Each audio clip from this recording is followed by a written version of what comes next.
जिसके गए नबी मौला उसके गए अली मौला, उसके गए अली मौला, और उसी के नारे हैं पंजे तन हमारे हैं, और उसी के नारे। मैंने जिस आयत करीमा की तिलावत का शरफ हासिल किया, कुल इन कुंतुम तुहिब्बूनल्लाह फत्तबिऊनी युहब्बुकुमुल्लाह, अल्लाह पाक फरमाता है ए महबूब तुम फरमा दो लोगों से कि अगर तुम अल्लाह को चाहते हो, अल्लाह की मोहब्बत चाहते हो तो मेरी फरमा बरदारी करो। अल्लाह तुम्हें दोस्त रखेगा, तुम्हारे गुनाहों को बख्श देगा, और अल्लाह बख्शने वाला मेहरबान है। और इस आयत करीमा का शान नुज़ूल ये है, थोड़ी इको और कम कर दें। इस आयत करीमा का शान नुज़ूल ये है कि हज़रत इब्न अब्बास रज़ियल्लाहु ताला अन्हुमा से मरवी है, वो फरमाते हैं कि हुज़ूर पाक सल्लल्लाहु ताला अलैहि वसल्लम एक मर्तबा जा रहे थे, गिरोह कुरैश के पास ठहरे, और आपने फरमाया कि ए गिरोह कुरैश, वो क्या करते थे कि जिन्होंने खाने काबा में बुतों को नस्ब किया था और उनको सजा सजा कर उनके सामने सजदे किया करते थे, तो हुजूर ने फरमाया ए गिरोह कुरैश, खुदा की कसम तुम अपने आबा हज़रत इब्राहीम और हज़रत इस्माइल के दीन के ख़िलाफ़ हो गए हो। तो इस बात पर उन्होंने कहा था कि हम इनको सजदे इसलिए करते हैं, इनको इसलिए पूजते हैं, इनको इसलिए सजा के इनके सामने सजदे करते हैं ताकि अल्लाह हमसे राज़ी हो जाए, हम अल्लाह से मोहब्बत करते हैं। तब ये आयत करीमा नाजिल हुई कि कुल इन कुंतुम तुहिब्बूनल्लाह फत्तबिऊनी युहब्बुकुमुल्लाह, अगर तुम अल्लाह की मोहब्बत चाहते हो तो महबूब की फरमा बरदारी करो, मेरे महबूब की इत्तिबा करो, मेरे महबूब की इताअत करो, मेरे महबूब की फरमा बरदारी करो, तब तुमसे अल्लाह राज़ी हो जाएगा। अगर महबूब की इताअत नहीं करोगे, महबूब की इत्तिबा नहीं करोगे, महबूब की फरमा बरदारी नहीं करोगे, मेरे महबूब से मोहब्बत नहीं करोगे, तो तुम्हारा ये दावा झूठा है कि तुम अल्लाह से मोहब्बत करते हो और तुम बुतों को पूजते हो। तब ये आयत करीमा का नुज़ूल हुआ था, तब ये आयत करीमा नाजिल हुई थी। और इत्तिबा किसे कहते हैं? इत्तिबा कहते हैं पीछे पीछे चलने को। कुरान का हुक्म है कि अगर तुम अल्लाह की मोहब्बत चाहते हो तो महबूब खुदा के पीछे पीछे चले आओ, महबूब खुदा की पैरवी करते हुए चले आओ, महबूब खुदा के बताए हुए रास्ते पर अमल करते हुए चले आओ। अगर लेकिन खबरदार, बड़ा भाई बनकर उनके साथ में मत चलना, बाप बनकर उनके आगे मत चलना, एक अच्छा उम्मती बनकर उनके पीछे पीछे चले आओ, क्योंकि रेल का वो डब्बा सफ़र करता है जो इंजन के साथ जुड़ा हुआ होता है, जिसकी कड़ी इंजन के साथ जुड़ी होती है वही इंजन के साथ चलता है, और जिसकी कड़ी इंजन के साथ नहीं जुड़ती है, फर्स्ट क्लास का हो, थर्ड क्लास का हो, उसका टिकट कोई नहीं लेता, उस पर सफ़र कोई नहीं करता। लेकिन इंजन के साथ जिसकी कड़ी जुड़ी हुई होती है उस पर सफ़र भी सभी करते हैं, उसका टिकट भी सभी लेते हैं। तो पता चला डब्बे की कोई कदर व कीमत नहीं है, इंजन की कदर व कीमत है। गोया के इंजन ज़बाने हाल से कहता है डब्बा कमज़ोर ही सही तो क्या है, मैं तो कवि हूँ, मैं तो ताकतवर हूँ। बिलाशुबा कुरान करीम हमें रहनुमाई देता है फत्तबिऊनी युहब्बुकुमुल्लाह, कि अगर तुम अल्लाह की मोहब्बत चाहते हो तो महबूब की फरमा बरदारी करो, महबूब की इताअत करो, महबूब के बताए हुए रास्ते पर चलो, अल्लाह ताला तुमसे राजी हो जाएगा। बेशक हक है, अल्लाह ताला तुमसे राजी हो जाएगा। इताअत तीन तरीके की होती है, मोहब्बत, एक डर की इताअत, एक लालच की, एक मोहब्बत की।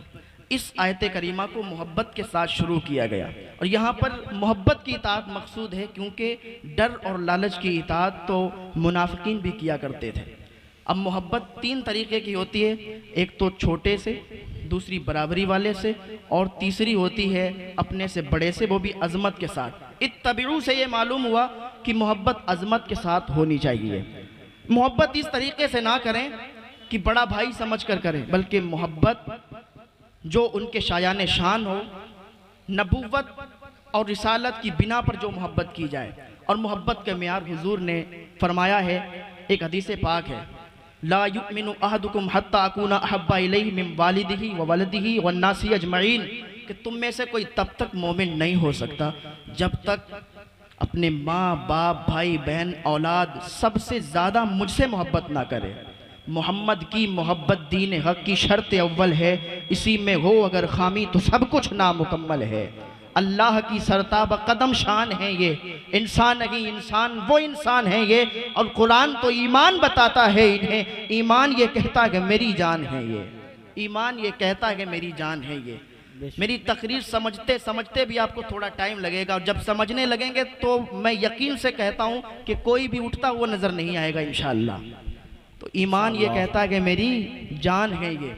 तो मेरे हुजूर का वो आस्ताने आलिया है कि जहाँ हर साइल की झोली भरी जाती है, वह अम्मत साइला फला तनगर, जहाँ हर गुनाहगार की बख्शिश हो जाया करती है, जहाँ हर एक को नेमत मैसर हो जाती है, वल्लाहु मुअती व अना कासिम, बेशक जहाँ बेगानों पर रहमतों नूर की बारिशें हो जाया करती हैं, वमार सल्ला का इल्ला रहमतल लिल आलमीन, और जहाँ अल्लाह तक पहुँचने की रहनुमाई मिल जाया करती है। कुल इन कुंतुम तुहिब्बूनल्लाह फत्तबिऊनी युहब्बिबकुमुल्लाह, मेरे रसूल का वो आस्ताने आलिया है कि जहाँ नापाक आता है तो पाक बन जाता है, बहुत जहाँ शकी आता है तो सईद बन जाता है, जहाँ बेदीन आता है तो दीनदार बन जाता है, जहाँ अदना आता है तो आला बन जाता है, जहाँ गरीब आता है तो अमीर बन जाता है, जहाँ अमीर आता है तो जहांगीर बन जाता है, रागीर आता है तो दस्तगीर बन जाता है, और गुलाम आता है तो इमाम बन जाता है, एराबी आता है तो सहाबी बन जाता है, जहन्नमी आता है तो जन्नती बन जाता है। और सुने,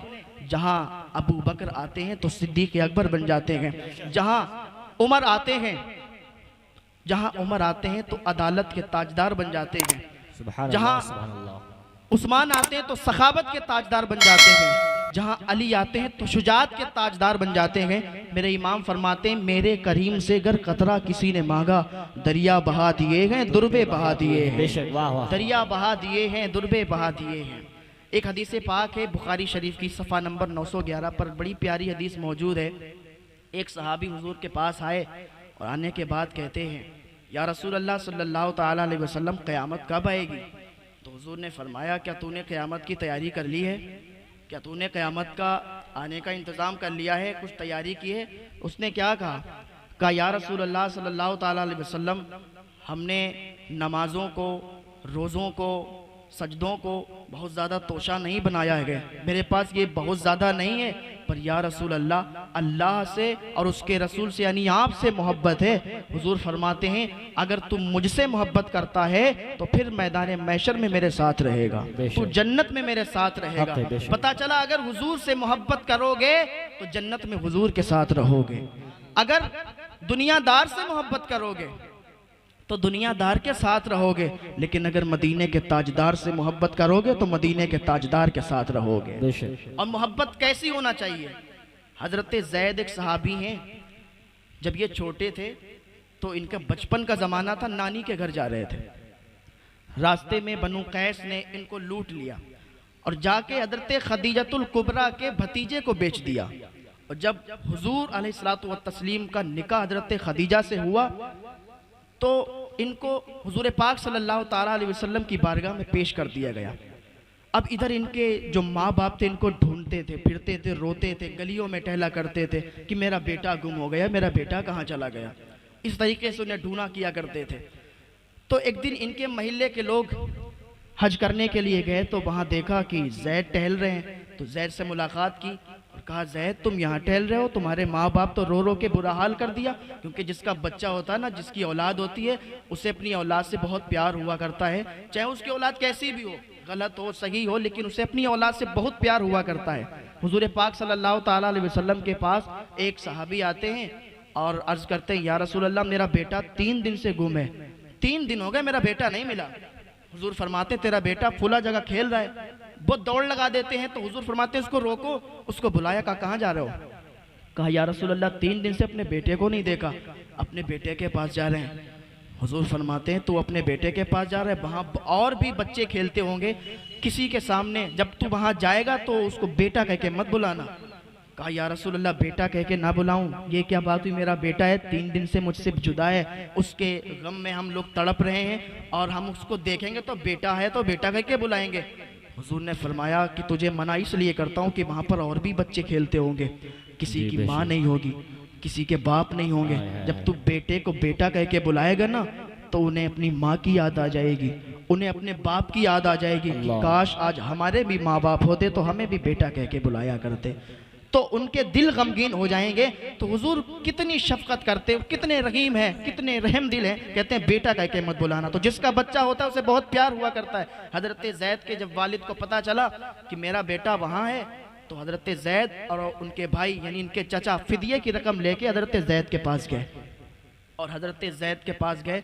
हुजूर पाक सल्लल्लाहु ताला अलैहि वसल्लम की बारगाह में अर्ज़ किया, या रसूल अल्लाह सल्लल्लाहु ताला अलैहि वसल्लम, आप तो कैदियों को रिहा करते हैं, आप भूखों को खाना खिलाया करते हैं, आपकी बारगाह में मेरा बेटा है जो कि आपकी कैद में है। हुजूर फरमाते हैं किसकी बात करते हो? कहा आपकी बारगाह में मेरा बेटा जैद है, फिदिये की रकम ले लो और वो मुझे दे दो, मेरे बेटे से मुझे बहुत प्यार है। हुजूर फरमाते कैसी बातें करते हो, ये फिदिये की रकम आप रखो, आपका बेटा है, अगर वो आपके साथ जाना चाहता है ना तो ले जाओ, और अगर वो यहाँ रुकना चाहता है तो उसे रोक दो। तो हजरत जैद को बुलाया गया। हुजूर ने फरमाया जैद इन्हें जानते हो? तो हजरत जैद कहते हैं हाँ ये मेरे पापा हैं और ये मेरे चाचा हैं। तो हुजूर फरमाते हैं कि तुम इन्हें भी जानते हो और मुझे भी जानते हो, अगर इनके साथ जाना चाहते हो तो चले जाओ और अगर यहाँ रुकना चाहते हो तो रुक जाओ। तो हजरत जैद कहते हैं गोया कि उन्होंने अपनी ज़बान में कहा होगा, तेरे कदमों पे पले गैर की ठोकर पे न डाल, झिड़कियाँ खाएं कहाँ छोड़ के सदका तेरा। आला फरमाते फिर के गली गली तबाह ठोकरे सबकी खाएं क्यों, दिल को जो अक्ल दे खुदा तेरी गली से जाएं क्यों। हजरत जैद ने कहा या रसूल अल्लाह, मुझे आपके यहाँ की गुलामी बेहतर है, मैं आपके अलावा मैं किसी के साथ नहीं जाऊंगा। मेरे बाप मेरे चचा यहाँ मौजूद है, लेकिन मैं अपने मैंने चचा और बाप के साथ नहीं जाना चाहता, मैं तो आपके साथ रहना चाहता हूँ। जब हुजूर ने हजरत जैद की ये मोहब्बत भरी बातें सुनी तो हजरत जैद को गोद में उठा लिया और कहने लगे, फरमाने लगे ये मेरा बेटा है, आज से मैंने इसको अपना बेटा बना लिया है, ये आज से मेरा बेटा है। तो ये जो हुजूर ने फरमाया ना कि तुम मोमिन तब हो सकते हो कि जब सबसे ज्यादा मुझसे मोहब्बत करो। तो हजरत जैद ने बताया कि मोहब्बत कैसे किस तरीके से की जाती है। हाँ, उनके सामने सबको छोड़ दिया, माँ बाप भाई बहन रिश्तेदार औलाद पैसा रुपया सब हुजूर पे कुर्बान कर दिया। इस तरीके की ये हुजूर से मोहब्बत हुआ करती है। और जैसे हुजूर से मोहब्बत हो जाए तो फिर उसकी अगर जान भी कोई ले तो वो यही कहता है गुलामाने मोहम्मद जान देने से नहीं डरते, ये सर कट जाए या रह जाए कोई परवाह नहीं। नारे तकबीर, नारे रिसालत, मसलके आला हजरत, फैजान आला हजरत, फैजान आला हजरत, फैजान ताजुश शरिया अल्लामा तहसीन जिलानी साहब किबला, उलमाए अहले सुन्नत, नारे तकबीर, नारे रिसालत। माशाअल्लाह माशाअल्लाह, बहुत खूब। तो अगर अल्लाह की मोहब्बत चाहते हो तो हुजूर से मोहब्बत करना होगा, हुजूर को राज़ी करना होगा। और हुजूर से तो जो हुजूर को देखता है, हुजूर के बारे में सुनता है, उसे हुजूर से प्यार हो जाता है, उसे हुजूर से इश्क हो जाता है। अपने तो अपने हैं, बेगाने जब हुजूर को देखा करते हैं तो उन्हें भी हुजूर से इश्क हो जाया करता है। और ऐसा इश्क होता है, ऐसी मोहब्बत होती है कि ज़माना उनकी मिसालें दिया करता है, ज़माना उनकी बातें किया करता है। मदीने में एक यहूदी था, उसे हुजूर से प्यार हुआ था, उसे हुजूर से मोहब्बत हुई थी। मदीने में एक यहूदी था जो कि हुजूर को हर वक्त बुरा भला कहता। उसका एक छोटा बेटा था, वो सुनता था कि यार मेरे घर में हुजूर की इतनी बातें क्यों होती हैं, हमारे घर में हुजूर को इतना बुरा भला क्यों कहा जाता है। अच्छा, जिसको इतना बुरा भला कहा जाता है एक बार उसको जाके तो देखें वो है कैसा, उसका चेहरा कैसा है, उसकी रंगत कैसी है, वो कितना खूबसूरत है या कैसा है, जरा उसके पास जाके तो देखें। तो उस बच्चे को तड़प हुई हुजूर से मिलने की। तो एक दिन छत पे चढ़ा था, हुजूर निकल रहे थे, हुजूर गुजर रहे थे और वो छत पर चढ़ा हुआ था। उसने हुजूर को देखा और हुजूर ने भीड़ के साथ चल रहे थे तो हुजूर की निगाह भी उसके ऊपर चली गई। जब उसने हुजूर को देखा और हुजूर ने उसे देखा तो उसे हुजूर से इश्क हो गया। और इश्क भी कैसा कि जब किसी से इश्क होता है तो फिर हर वक्त उसी की याद सताती है, हर वक्त उसी की याद आया करती है। यार दुनियादार से नहीं, मैंने पहले भी कहा था, मदीने के ताजदार से इश्क करोगे तब तुम्हारी कामयाबी है, तुम्हारी दुनिया भी संवर जाएगी, तुम्हारी आखिरत भी संवर जाएगी। उसे हुजूर से इश्क हो गया, हुजूर से मोहब्बत हो गई। अब क्या यहूदी था, घर पे बता नहीं सकता था किसी को कि मुझे मदीने वाले से इश्क है, मुझे मदीने वाले से प्यार है। हुजूर से इश्क हो गया, हुजूर से प्यार हो गया। अब क्या है कि हर दिन छत पर चढ़ता या कभी दीवार के पीछे से हुजूर को देखा करता तो हुजूर जाया करते थे। एक दिन क्या हुआ, वो छत पर चढ़ा, हुजूर नजर नहीं आए। फिर छत पर चढ़ा, दूसरे दिन हुजूर नजर नहीं आए। फिर गलियों में टहलता हुआ हुजूर को ढूंढने लगा, लेकिन हुजूर उसे नजर नहीं आए। उसे इश्क इतना हो गया। और जब किसी को इश्क होता है, एक आशिक से किसी ने कह दिया था, मियाँ तुम ढोंग करते हो, दुनिया को दिखाते हो कि इश्क विश्क कुछ नहीं होता, ये सब ढोंग है। तो उसने कहा था, यार तुझे इश्क हो खुदा करे, तुझे इश्क हो खुदा करे, फिर तुझे उससे कोई जुदा करे, तू गली गली फिरा करे, उसे तस्बीहों पे पढ़ा करे, तू उसी का नाम जपा करे, फिर मैं तुझसे कहूँ इश्क एक ढोंग है, तू नहीं नहीं कहा करे, तू नहीं नहीं कहा करे। तो इसे मदीने वाले आका से जब प्यार हुआ, इश्क हुआ, मदीने की गलियों में हुजूर को तलाश कर रहा गए, लेकिन हुजूर नजर नहीं आ रहे। अब बीमार हो गया, बहुत ज्यादा बीमार हो गया, हुजूर को तलाश करता, हुजूर नहीं मिलते। अब ये सूखने लगा, अब इसका गोश्त सूखने लगा। एक दिन ऐसा आया कि ये बिस्तर पर पड़ गया, बिस्तर अलालत पर पहुंच गया, और तबीबों ने, डॉक्टरों ने इसका इलाज किया, लेकिन किसी ने इसका इलाज नहीं कर पाया, क्योंकि जो बीमारी थी वो इसके जिस्म को नहीं बल्कि वो इसकी रूह को लगी थी। और बीमारी जब रूह को लगे तो फिर डॉक्टर कैसे इलाज करे। एक दिन ऐसा आया कि डॉक्टरों ने इसको मना कर दिया, तबीबों ने मना कर दिया कि भाई मैं इसका इलाज नहीं कर पाऊंगा। डॉक्टरों ने कहा हम इसका इलाज नहीं कर पाएंगे, अब ये तो मरने वाला है, अब ये इसका आखिरी टाइम आ गया है, अब ये दुनिया से चला जाएगा। उसके बाप ने जब सुना कि ये तो मरने वाला है, दुनिया से चला जाएगा, तो उसके पास आके कहने लगे, बेटा तू मुझे बता, तेरी कोई आखिरी तमन्ना है? वो तो सोच रहा था कि कैसे मैं अपने अब्बा को बताऊं कि मुझे मदीने वाले से प्यार हो गया है, मुझे मदीने वाले से इश्क हो गया है। इसका बाप आता है और कहता है, बेटा मुझे ये बता कि तेरी इतनी तबीयत खराब हो गई, डॉक्टर ने जवाब दे दिया, क्या तेरी कोई तमन्ना है? अगर कोई तेरी आरज़ू हो, कोई तमन्ना हो तो मैं पूरी करने के लिए तैयार हूँ। तो उसने कहा, अब्बा तमन्ना तो है, क्या आप पूरी कर देंगे? तो उसके बाप ने कहा, बेटा बता तो सही, तेरी आखिरी टाइम चल रहा है, तो अगर एक नहीं 1 लाख तमन्नाएं बताएगा ना, मैं 1 लाख तमन्नाएं तेरी पूरी करने के लिए तैयार हूँ। तो उसने कहा था, अब्बा बस तमन्ना एक है, आरज़ू इतनी सी है कि मुझे मदीने वाले से इश्क हो गया है, मुझे मदीने वाले से प्यार हो गया है, मुझे मदीने वाले से प्यार हो गया है, मुझे मोहब्बत हो गई है। अब्बा मेरी तमन्ना। शमाए नजरात, इस बयान को मुकम्मल समाअत फरमाएं और अच्छा लगे तो इस चैनल को ज़रूर सब्सक्राइब करें और इसे वीडियो को ज़्यादा से ज़्यादा शेयर करें। आप सभी से दिली गुजारिश है कि कलीम सिद्दीकी साहब के लिए और कमर उस्मान गनी साहब के लिए ज़्यादा से ज़्यादा दुआ करें। रब्बो तबारक व तआला उन्हें गैब से मदद अता फरमाए। आमीन सुम्मा आमीन या रब्बुल आलमीन। या अल्लाह, हम सभी को इस दुनिया में रख तो दीन इस्लाम पे ईमान के साथ रख, और इस दुनिया से उठा तो दीन इस्लाम पे ईमान के साथ उठा। शमाए नजरात, इस बयान को मुकम्मल समाअत फरमाएं और इस तकरीर को ज़्यादा से ज़्यादा शेयर करें। रब्बो तबारक व तआला हमें सुनने से ज़्यादा अमल करने की तौफीक और रफ़ीक एक बार मैं उनका चेहरा देखना चाहता हूँ, एक बार मैं उनका दीदार करना चाहता हूँ, एक बार मैं उन्हें देखना चाहता हूँ। उसके बाप ने सुना, कहा ये तू कैसी तमन्ना कर रहा है, मोहल्ले वाले देखेंगे क्या बातें करेंगे, हमारा दीन क्या है, उनका दीन क्या है, हम यहूदी हैं वो मुसलमान हैं, और तेरी ऐसी तमन्ना कि मैं पूरी ना कर सकूं। उसने कहा, अब्बा मेरा आखिरी टाइम है, अगर ये मेरी तमन्ना पूरी कर देंगे तो मेरी रूह आसानी से निकल जाएगी, मैं उनसे बहुत प्यार करता हूँ, मैं उनसे बहुत मोहब्बत करता हूँ। जब इतना सुना तो कहा ठीक है। उन्होंने एक ख़त लिखा, हुजूर अकरम सल्लल्लाहु ताला अलैहि वसल्लम की बारगाह में वो ख़त पहुंचा। हुजूर ने पढ़ा कि मदीने में एक आशिक है जो कि मुझसे बहुत मोहब्बत करता है। पूरा ख़त था। हुजूर ने जब देखा तो हुजूर ने अपने सहाबा से कहा कि चलो मदीने में एक बच्चा है, वो मुझसे प्यार करता है, मुझसे इश्क करता है, चलो उसको देखने के चलते हैं, उसकी अयादत को चलते हैं। हुजूर अपने सहाबा के साथ उसके घर पहुँच गए, और जैसे उसके घर पहुँचे ना, अभी क्या था, उसकी रूह निकल रही थी, उसकी रूह निकल रही थी। हुजूर उसके दरवाजे पर पहुंचे। जब हुजूर उसके दरवाजे पर पहुंचे, उसकी रूह वापस आई।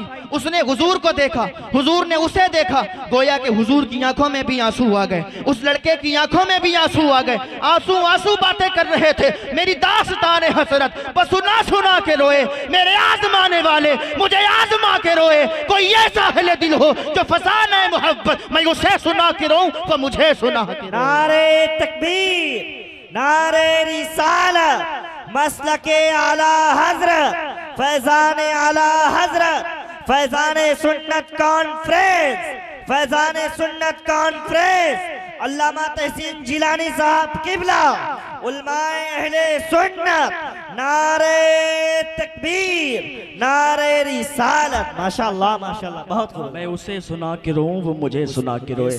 हुजूर घर के अंदर गए, उसका सर अपनी गोद में रखा। हुजूर ने उसके सर को अपनी गोद में रखा और कहा, पता तेरी तमन्ना क्या है, तेरी आरजू क्या है? उसने कहा, या रसूल अल्लाह सल्लल्लाहु ताला अलैहि वसल्लम, मेरी एक आखिरी आपसे आरजू ये है, मैं आपसे ये पूछना चाहता हूँ, आपसे ये मालूम करना चाहता हूँ, मैंने कभी नेकी नहीं की, मैंने कोई भी नेक अमल नहीं किए, लेकिन या रसूल अल्लाह क्या मुझे जन्नत मिल सकती है? हुजूर फरमाते हैं, पहले जन्नत का परवाना मैं तुझे देता हूँ, पहले तू कलमा पढ़ ले, पहले तू मुसलमान हो जा, और जन्नत जाने का परवाना मैं तुझे देता हूँ, जन्नत की जमानत मैं तुझे देता हूँ। जब उसने सुना कि हुजूर जन्नत की जमानत दे रहे हैं, उसने पढ़ लिया, अशहदु अल्ला इलाहा इल्लल्लाहु व अशहदु अन्ना मुहम्मदन अब्दुहु व रसूलुहु। इतना कह के, बस इतना कहना था कि उसकी रूह निकल गई, उसकी जान निकल गई और उसका इंतकाल हो गया। अब उसके बाप ने कहा, या रसूलुल्लाह सल्लल्लाहु अलैहि वसल्लम, आप इसको ले जाएं, क्योंकि अब मेरी जिम्मेदारी नहीं बची, अब ये मुसलमान हो चुका है, अब ये मुसलमान हो चुका है और अब हम इसको अपने कब्रिस्तान में नहीं ले जा सकते। हुजूर ने अपने साहबा को हुक्म दिया कि इसके जनाजे को उठाओ, इसके जनाजे को निकालो, इसकी बारात को, और जो देखें मदीने वाले देखें कि हुजूर के आशिक का जनाजा जा रहा है, हुजूर के आशिक का जनाजा जा रहा है। उसके जनाजे को तैयार किया गया, लोग छतों पर चढ़ के फूलों की बरसात कर रहे थे। कोई अपने दरवाजे से देख रहा था, कोई अपनी छतों से देख रहा था कि ये आशिक रसूल का जनाजा जा रहा है। क्यों? क्योंकि हुजूर ने उसके लिए जन्नत की जमानत ली थी। उसने कोई नेकी नहीं थी, कोई नेक अमल नहीं किए थे, कोई नमाजें, और उसके पास नमाजों का जखीरा नहीं था, रोज़ों का जखीरा नहीं था, लेकिन उसने हुजूर का कलमा पढ़ा, हुजूर ने जन्नत की जमानत ली। अब तो वो जन्नतुल बकी में दफन हो गया। हुजूर उसको दफन करके जन्नतुल बकी से जब वापस आ रहे थे तो हुजूर पंजों के बल चल रहे थे। तो सहाबा ने अर्ज किया, या रसूलल्लाह, आप पंजों के बल क्यों चल रहे हैं? आप पंजों के बल क्यों चल रहे हैं? तो हुजूर ने फरमाया, तुम्हें पता नहीं, जब से मैंने जन्नत की जमानत ली है और फरिश्तों को मालूम चला गए, इतने फरिश्ते आ गए हैं, इतने फरिश्ते आ गए हैं कि यहाँ पैर रखने की जगह बाकी नहीं है। ये हुजूर के उम्मती की बात हुआ करती है, ये हुजूर के आशिक की बात हुआ करती है, हुजूर से मोहब्बत करने वालों की बात हुआ करती है। आज जरा हम अपने गिरेबान में झांक कर देखें कि हम कितना गुनाह करते हैं, हम कितने नेक अमल करते हैं, कितनी ज़्यादा हमारे अंदर बुराइयां हैं। जिना हमारे अंदर है, चोरी हमारे अंदर है, शराब नोशी हमारे अंदर है। हम क्या करते हैं कि फौरी तौर पर अभी हम तकरीर कर रहे हैं, यहाँ पर आप लोग सुन रहे हैं, अभी क्या है, अभी आप कहेंगे बहुत अच्छा बयान है, बहुत अच्छा बताया था, तौबा तौबा तौबा करके निकलेंगे, लेकिन फिर क्या, अय्याशी करने वाला अय्याशी पे लग जाएगा, जिना करने वाला जिना पे लग जाएगा, शराब नोशी करने वाला शराब नोशी पे लग जाएगा। लेकिन तुम्हें अल्लाह का खौफ नहीं है। जब हम नेक बातें कोई सुनते हैं, जब डर की कोई बातें सुनते हैं, अल्लाह की तरफ से कोई अजाब की बातें सुनते हैं, तो हम फौरी तौर पर तौबा करते हैं, फौरी तौर पर हमें ऐसा लगता है कि अब छोड़ देना चाहिए। लेकिन फिर जब उस लज्जत के करीब जाते हैं तो फिर वही शुरू हो जाते हैं। लेकिन आपको पता है कि इस तरीके के करने वालों का अंजाम क्या होता है? आपने सुना बगदाद शरीफ के अंदर एक भी मुसलमान बाकी नहीं बचा था। क्यों? इन्हीं वजहों से। सब नमाज भी पढ़ते थे, रोजे भी रखते थे, कुछ ऐसे थे कि नेक लोग थे, लेकिन कुछ ऐसे थे और उन बुरों की वजह से, वो कहते ना कि गेहूं के साथ गुण भी पिस जाते हैं, तो इसी तरीके का मामला हो जाता है। तो बगदाद शरीफ के अंदर क्या था, एक हलाकू नाम का बादशाह था, और वो क्या करता था, उसने एक ये मुहिम बनाई थी कि हम बगदाद के अंदर से एक एक मुसलमान को काट देंगे, एक एक मुसलमान को मार देंगे। उसने अपने सिपाहियों को भेजा, और ये क्या करते थे, शराब नोशी इनमें थी, शराब नोशी इनमें थी, जिनाकारी इनमें थी, सारे गुनाह इनके अंदर थे। अब ये उसने बादशाह ने जब इनको भेजा अपनी फौज को कि जाओ बगदाद के अंदर एक एक को काट के रख देना, एक एक कर को तबाह करके रख देना, फिर हम शराब पियेंगे वहां बैठ के। तो पूरी फौज आई, जब देखा कि फौज आ रही है बगदाद शरीफ की तरफ, तो क्या हुआ, जितने मुसलमान थे सब के सब एक अल्लाह के वली की बारगाह में आ गए, हजरत जाम रहमतुल्लाह अलैह की बारगाह में आ गए और अर्ज करने लगे, ऐ अल्लाह वाले, ऐ हजरत जाम आज हमें बचा लीजिए, वो हलाकू बादशाह की फौज आ रही है, हमें तबाह कर देगी, हमें मार देगी, आज हमें बचा लीजिए। तो हजरत जाम क्या करते हैं, ये अल्लाह वाले थे, अल्लाह के वली थे, इन्होंने, इनके पास एक कटोरा था, इन्होंने अपने कटोरे को पलटा, जैसे ही कटोरा पलटा पूरा बगदाद उसी कटोरे के अंदर समा गया। ये अल्लाह वालों का पावर हुआ करता है, अल्लाह वालों की ताकत हुआ करती, पूरा कटोरा पलटा और बगदाद उसके अंदर समा गया। अब क्या फौज वो जितने सिपाही थे ढूंढते रहे कि बगदाद नजर नहीं आ रहा, बगदाद कहाँ चला गया। और क्या हलाकू बादशाह के पास गए, कहा बगदाद नजर नहीं आया। कहा तुम कैसी बात करते हो, बगदाद तो सामने ही है और तुम्हें बगदाद नजर नहीं आया। कहा जी बगदाद नजर नहीं आया। कहा चलो कोई बात नहीं। उधर वो शांत हुए। अब इधर इनको जब पता चला ना कि अब कुछ हम पर मुसीबत आने वाली नहीं है, फौज चली गई, सिपाही चले गए वापस। जाम रहमतुल्लाह अलैह के पास इन्होंने तौबा की थी कि आज से हम तौबा करते हैं कि कोई गुनाह नहीं करेंगे। लेकिन एक बात याद रखें, जब गुनाह ज़्यादा बढ़ जाते हैं, जब गुनाह ज़्यादा होने लगते हैं, तो अल्लाह ताला जालिम बादशाह को मुसल्लत फरमा देता है। अल्लाह ताला उन पर जालिम बादशाह को मुसल्लत फरमा देता है जब जुल्म ज़्यादा बढ़ने लगता है। तो क्या हुआ कि बगदाद जब नजर नहीं आया तो सिपाही लौट गए। अब इन्हें क्या मौका मिल गया कि अरे अब तो मुसीबत चली गई। अब ये शराब पीने वाला शराब पीने लगा, अय्याशी करने वाला अय्याशी करने लगा, जिना करने वाला जिना में लग गया। तो जो गुनाह करता तब उस गुनाह में मुलब्बिस हो गया। थोड़ी दिनों के बाद क्या देखते हैं, फिर हलाकू बादशाह की फौज आ रही है, फिर उसके सिपाही आ रहे हैं। जब इनके गुनाह ज्यादा बढ़े तो उनकी फौज फिर उधर से आई। अब इन्होंने सोचा आप तो फिर मार दिए जाएंगे, काट दिए जाएंगे। फिर अल्लाह वाले की बारगाह में गए, हजरत जाम के पास गए, कहने लगे ए अल्लाह वाले आज हमें फिर बचा लो। वो आएंगे मार देंगे, वो आएंगे हम तो बिल्कुल मारे जाएंगे, तबाह हो जाएंगे, बर्बाद हो जाएंगे, अल्लाह वाले हमें बचा लो। हजरत जाम ने अपने कटोरे को पलटा, अपने कटोरे को पलटा। क्या हुआ, फिर बगदाद उसी कटोरे में समा गया और वो लोग बच गए। फिर सिपाही वापस चले गए। जब सिपाही वापस चले गए तो फिर इन्होंने अभी तौबा की थी, लेकिन जब मुसीबत सर से टली, हमारे अंदर भी यही मौजूद है, जब मुसीबत आती है तो हम तौबा करते हैं। अभी मुसीबत आए, कितनी बड़ी मुसीबत आ जाए तो हम ऐसी तौबा करते हैं कि आज के बाद कभी भी वो काम नहीं करेंगे। अल्लाह की कसम खा के कहते हैं आज के बाद ऐसे काम नहीं करेंगे वो नहीं। लेकिन जब मुसीबत सर से चली जाती है, टल जाती है, तो फिर उसी काम पर मुलब्बिस हो जाते हैं, उसी में लग जाया करते हैं। तो जब इन्हें पता चला कि सिपाही चले गए, वापस चले गए, तो इन्होंने क्या किया, फिर वही अय्याशियां करने लगे, फिर वही गुनाहों पे मुलब्बिस हो गए। फिर कुछ दिनों के बाद फिर हलाकू बादशाह अपनी फौज के साथ फिर चला। कहा तुम लोग बेवकूफ हो, तुम्हें पता नहीं कैसे नजर नहीं आता बगदाद, चलो मैं तुम्हारे साथ चलता हूँ। हलाकू बादशाह अपनी पूरी फौज को लेके आया। जब इन्हें पता चला कि हलाकू बादशाह आ रहा है और आज तो मारे जाएंगे, काटे जाएंगे, फिर अल्लाह वाले की बारगाह में गए। अल्लाह वाले मुझे बचा लो, ऐ जाम रहमतुल्लाह अलैह मुझे बचा लो, आज अगर आपने नहीं बचाया तो हम लोग मार दिए जाएंगे। हजरत जाम ने अपना कटोरा पलटना चाहा, जैसे ही कटोरा पलटना चाहा आवाज आई, ऐ जाम आज नहीं, आज कटोरा नहीं पलटा जाएगा, आज इन्हें नहीं बचाया जाएगा। अगर आज भी तुम इन्हें बचा लोगे तो फिर ये अय्याशियों पे लग जाएंगे, फिर ये गुनाह करने लगेंगे, तुम इन्हें कितनी छूट दोगे। आवाज आई, हजरत जाम ने कटोरा नहीं पलटा। फिर क्या हुआ, हलाकू बादशाह ने आके एक एक के सरों को काटा था और उनके सरों के मीनार तामीर करके उनके सामने शराब पी थी।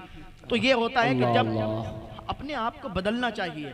जिस दिन से हम ये कर लें, इरादा कर लें कि अल्लाह ताला हमें माफ़ फरमा दे, आज के बाद हम कभी इन गुनाहों को नहीं करेंगे जो गुनाह कर रहे हैं, दोबारा कभी उन गुनाहों के करीब ना जाएं, तो इंशाअल्लाह आप बख्श दिए जाएंगे।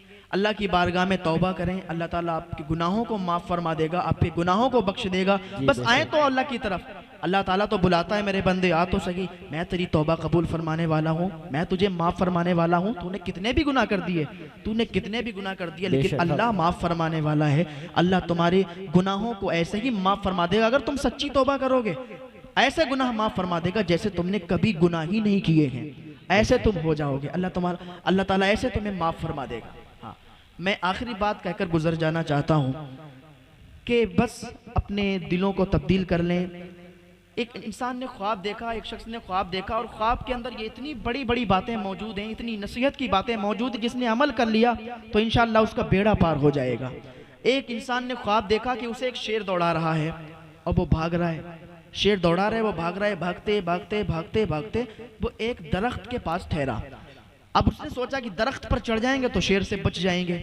दरख्त के पास जैसे ही रुका तो वहां देखता है कि एक बहुत भारी गड्ढा है, एक गड्ढा खुदा हुआ है, उसमें दो काले काले सांप हैं, एक काले रंग का है, दूसरा भी काले रंग का है, दो अजदहे हैं। अब इसने क्या देखा कि उस पर कूद गया और उस पेड़ पर बैठ गया, लेकिन इसकी तो अब वो हालत इसलिए ख़राब थी क्योंकि नीचे दो काले काले सांप थे, गड्ढा था और शेर दौड़ा रहा था, शेर इसके पीछे पड़ा हुआ था। जब ये उस पर बैठा तो बैठा ऐसी डाल पर जो टूटने वाली थी, जिसको दो चूहे खुतर रहे थे, एक काले रंग का चूहा खुतर रहा था, एक सफ़ेद रंग का चूहा खुतर रहा था। दो चूहे खुतर रहे थे, लेकिन अब ये सोचने लगा कि अगर ये डाल टूटी तो मैं इसके अंदर गिर जाऊंगा। अब ये सोच ही रहा था कि इसके ऊपर एक बूंद टपकी, ऊपर देखा तो शहद का छत्ता लगा हुआ था और शहद के छत्ते से शहद टपक रहा था। इसने अपने मुंह को उठाया, ऊपर मुंह खोला, शहद का जो रस था वो इसके अंदर गिरने लगा। अब ये उस शहद के लज्जत में आ गया, उस शहद को चूसने लगा, उसको खाने लगा। अब ये भूल गया कि इसे शेर दौड़ा रहा है, अब ये भूल गया कि जिस डाल पर यह बैठा है वो डाल टूटने वाली है, ये भूल गया इसको दो चूहे कुतर रहे हैं। अब ये भूल गया कि नीचे गड़ा है, उसमें दो काले काले अजदहे हैं, दो काले काले सांप हैं, ये भूल गया और ये उस शहद के नशे में आ गया, उस शहद की लज्जत में आ गया।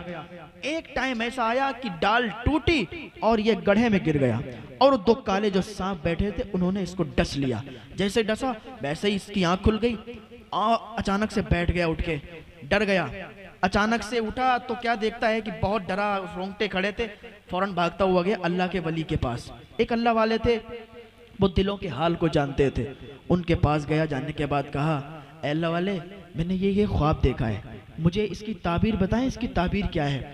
उन अल्लाह वाले ने कहा, क्या ख्वाब देखा है? इसने सारा कुछ बताया, शेर दौड़ा रहा है, वो ऐसा ऐसा ऐसा ऐसा ऐसा। तो उन्होंने कहा ठीक है। कहा ये जो तूने ख्वाब देखा है ना, जो तुझे शेर दौड़ा रहा था वो कोई शेर नहीं था। कहा क्या था? कहा वो तेरी मौत थी, जो तुझे शेर की शक्ल में तुझे दौड़ा रहा था वो तेरी मौत थी, वो कोई शेर नहीं था। कहा अच्छा। कहा वो गड़ा क्या था? कहा जो गड़ा था वो तेरी कब्र थी। कहा कब्र थी? कहा वो तेरी कब्र थी। कहा वो काले काले सांप क्या थे? कहा जो काले काले सांप थे वो तेरे गुनाह थे। तू जाने अनजाने में गुनाह कर देता है, तुझे लगता है ये छोटा गुनाह है, तू किसी से मजाक करता है। आजकल आप देख लें, भतीजे से मजाक कर रहा है, अगर किसी का चचा है तो चचा भतीजे से मजाक कर रहा है, कोई किसी से मजाक कर रहा है, मजाक में वो ऐसी गलत बातें बोल देते हैं। लोग समझते हैं कि ये कोई गुनाह ही नहीं है, लेकिन हाँ वो गुनाह है। लोग समझते हैं ये छोटे छोटे गुनाह, इनके अजाब थोड़ी होगा, हर गुनाह का अजाब पड़ेगा। तो कहा वो तेरे जो वो गुनाह थे, जो काले काले सांप थे वो गुनाह थे। कहा ठीक है। कहा जिस टहनी पर मैं बैठा था, जिस डाल पर मैं बैठा था वो डाल क्या थी? कहा वो तेरी जिंदगी थी। कहा जिंदगी थी? कहा वो तेरी जिंदगी थी। अच्छा उसको दो चूहे कुतर रहे थे, एक काले रंग का था, एक सफेद रंग का था। कहा वो तो चूहे थोड़ी ना थे। कहा फिर क्या था? कहा वो रात और दिन थे, रात आता है दिन चला जाता है, रात आती है, रात आती है दिन चला जाता है। इस तरीके से तेरी जिंदगी के दिन खत्म होते जा रहे हैं, तेरी जिंदगी के दिन घटते जा रहे हैं। और जिस दिन तेरी जिंदगी पूरी हो जाएगी, मौत का फरिश्ता आ जाएगा, तेरी रूह को लेकर चला जाएगा। आज हम अपना बर्थडे मनाते हैं, जन्मदिन मनाते हैं, हमें लगता है हमारी उम्र बढ़ गई, किसी की 40 साल, किसी की 20 साल, कोई 30 साल पे बना रहा है, हर साल के साल बना रहा है। उसे लगता है कि मेरी उम्र बढ़ती जा रही है, लेकिन हकीकत में उम्र घट रही है। मान लीजिए किसी की 60 साल उम्र है, उसकी 40 हो गई, अब अगर 41 हुआ, अब वो जन्मदिन मना रहा है कि मेरी उम्र बढ़ रही है, लेकिन उसके तो 20 ही साल कम है, 20 साल में उसकी पूरी हो जाएगी, अब वो दुनिया से चला जाएगा। तो ये अपनी जिंदगी में अभी आपके पास वक्त है, टाइम है, आप तौबा कर लें, अल्लाह की बारगाह में ताइब हो जाएं, अल्लाह ताला माफ़ फरमा देगा। लेकिन वो एक शख्स कब्रिस्तान में खड़ा था, वो कह रहा था कि आज जो मुर्दे हैं ना, जो कब्र में चले गए हैं, इनके पास टाइम नहीं है, ये तौबा कर नहीं सकते, ये अपने गुनाहों की बख्शिश नहीं कर सकते, इसलिए कि वो मर चुके हैं, चले जा चुके हैं यहाँ से। लेकिन अभी हमारे पास टाइम है, हमारे पास टाइम है, अल्लाह की बारगाह में, अल्लाह ताला हमें माफ़ फरमा देगा। तो उसने कहा कि वो टहनी क्या थी? कहा वो तेरी जिंदगी थी, वो दो चूहे जो थे ना काले और सफ़ेद रंग के, वो रात और दिन थे। रात आता है, दिन चला जाता है, दिन आता है, रात जाती है। इस तरीके से वो जिंदगी के दिन खत्म होते जा रहे हैं। और जब तेरी जिंदगी के दिन खत्म हुए तो तेरी मौत आ गई और वो टहनी गिर गई। कहा ठीक है, वो मुझे समझ में आ गया, समझ में आ गया। लेकिन जो ऊपर वो शहद का छत्ता था, वो क्या था? जिसके मुंह में आने से मैं भूल गया कि मुझे शेर दौड़ा रहा है। मैं भूल गया कि जिस टहनी पर बैठा हूं वो टूटने वाली है। मैं सारी चीजें भूल के उस शहद की लज्जत में आ गया, उस शहद के नशे में आ गया। वो क्या था? वो अल्लाह वाले कहते हैं वही तो दुनिया का मजा था, वही तो दुनिया का मजा था। जब तू दुनिया के मजे में पड़ा, तू भूल गया कि तुझे मरना है, तू भूल गया कि तुझे मौत आनी है। खुदा के घर में अली की आमद है, खुदा के घर में शहादत है। अली का नारा दिलों की ताकत है, अली का जिक्र इबादत है, अली का जिक्र इबादत है। मेरी मिल्लत के नौजवान सुनो, अली है बोलता कुरान सुनो। हैदर मौला